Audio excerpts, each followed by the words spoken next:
I confess that I do not entirely approve of this Constitution, but I have lived long enough to suspect that I am sometimes simply wrong. I ask every man here who still has doubts to doubt a little his own certainty and sign. That one sentence saved the Constitution. It was the cheapest thing Benjamin Franklin ever did. But it took him a lifetime to learn. It started in a print shop. He was 12. Boston, 1718. His father, Josiah Franklin, had already made up his mind. Your brother needs you in his shop. You'll learn the printing trade. The term is 9 years. 9 years? You're the 15th child. This is what I can give you. If I don't want to. You'll do as he says. So Franklin worked at his brother's shop for 4 years. You set the type. I decide what gets printed. And if I had something worth printing? You're still just a boy. Then one morning, a stranger's letter showed up at the shop. Don't know who wrote it. Doesn't matter. It's good. Set it. He never checks who writes them. He only reads the words. So I just have to stop being me. A widow, middle-aged, sharp tongue, everything I'm not. If he doesn't know it's me, he'll print it. So he called her Silence Do-Good and slid the first letter under the shop door after midnight. This widow writes better than half the men in Boston. Front page. Who is she? Don't know. Better than any boy I have.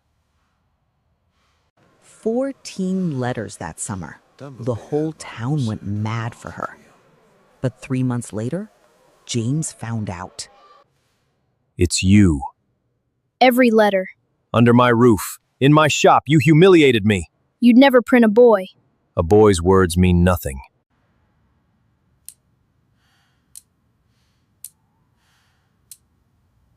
After that came the beatings. Then the paper went too far. The authorities jailed James and banned him from printing. The paper needs a name. From today, it carries yours. But sign this first, a private contract. Nobody sees it. So the whole city thinks I'm the publisher. But between us, nothing's changed. That arrangement didn't last long. I'm leaving, James. You're bound to me. 9 years, we signed.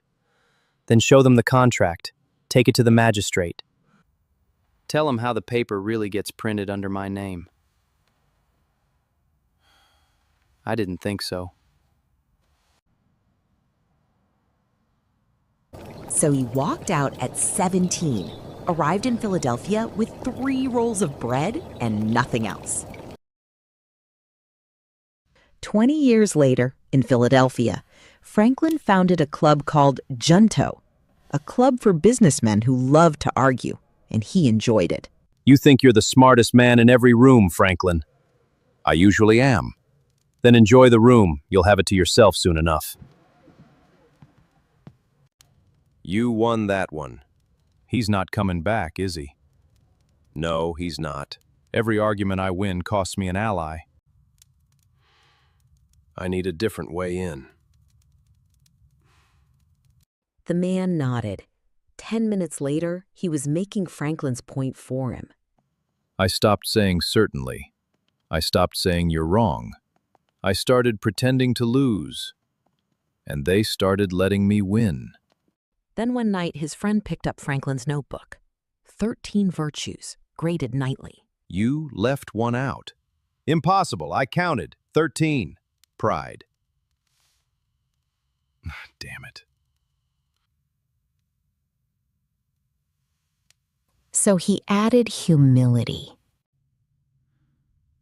I never grew humble. I only learned to look it. And looking humble, it turns out, does all the same work.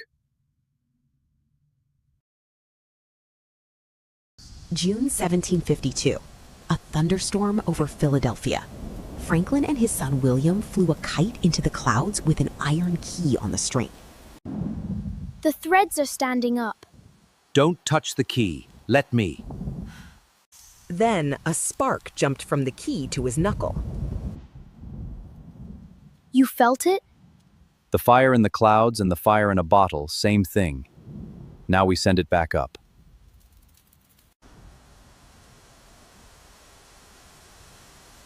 So he designed the lightning rod. Within a decade, half the roofs in the world had one. And then a lawyer showed up with a patent application. Sign it. Every rod in the colonies, in England, in Europe, they'd all pay you. That's exactly the problem. I could count that money.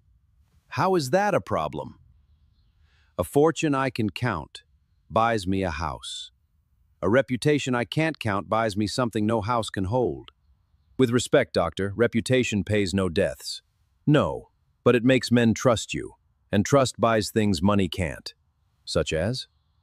I don't know yet. Something larger than a printing house. Within years, men trusted him with the one thing money could not buy: a country. 1776. America had no money, no navy, and no chance, unless France joined the war. So they sent Franklin to Paris. He was 70. The French court ran on silk, powder, and flattery. But Franklin walked in wearing a plain brown coat and a fur cap.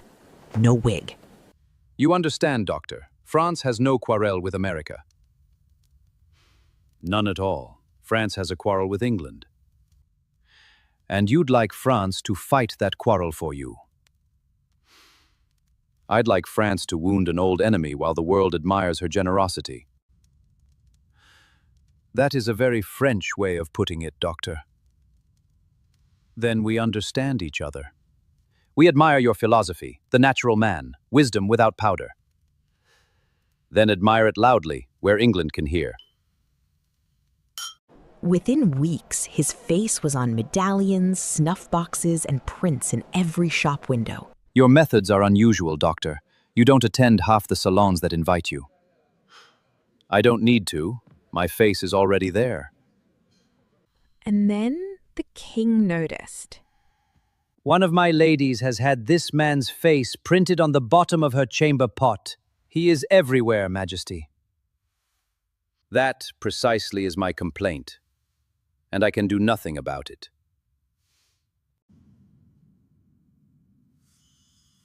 So France gave him the money, the fleet, the alliance, the things that won the war at Yorktown. William Franklin, the boy who held the other end of that kite string, became royal governor of New Jersey.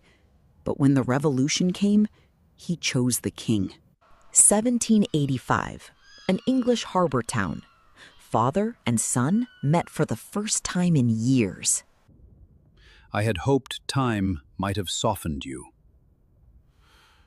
Nothing in my life has ever wounded me as deeply as what you did. We chose different sides. Thousands of families did the same. Thousands of fathers didn't spend 30 years teaching their sons every trick, only to watch them use it for the other side. You taught me how to read a room. You just didn't expect me to read yours. They signed the property papers. Then the ship sailed. They never saw each other again. His will left William almost nothing. 1790, 2 months before he died, a colleague brought him an anti-slavery petition. You own slaves yourself, doctor. You printed the sale notices for years. Why sign this now? Because now is what's left. So he signed it, the last thing he ever asked of the country he helped build. They tabled it, his last public act. They carried him to the convention in a sedan chair, 4 prisoners from the city jail doing the carrying. He was 81. 4 months of deadlock. Last day. So 55 men who agreed on nothing sat and listened. I confess that I do not entirely approve of this Constitution, but I have lived long enough to suspect that I am sometimes simply wrong. I ask every man here who still has doubts to doubt a little his own certainty and sign. One man stood, then another, then 3 more. You've watched that sun on Washington's chair for 4 months, Doctor, rising or setting. But now at length I have the happiness to know that it is a rising and not a setting sun. Next, Adams, the man who used the opposite trick and lost everything by being right.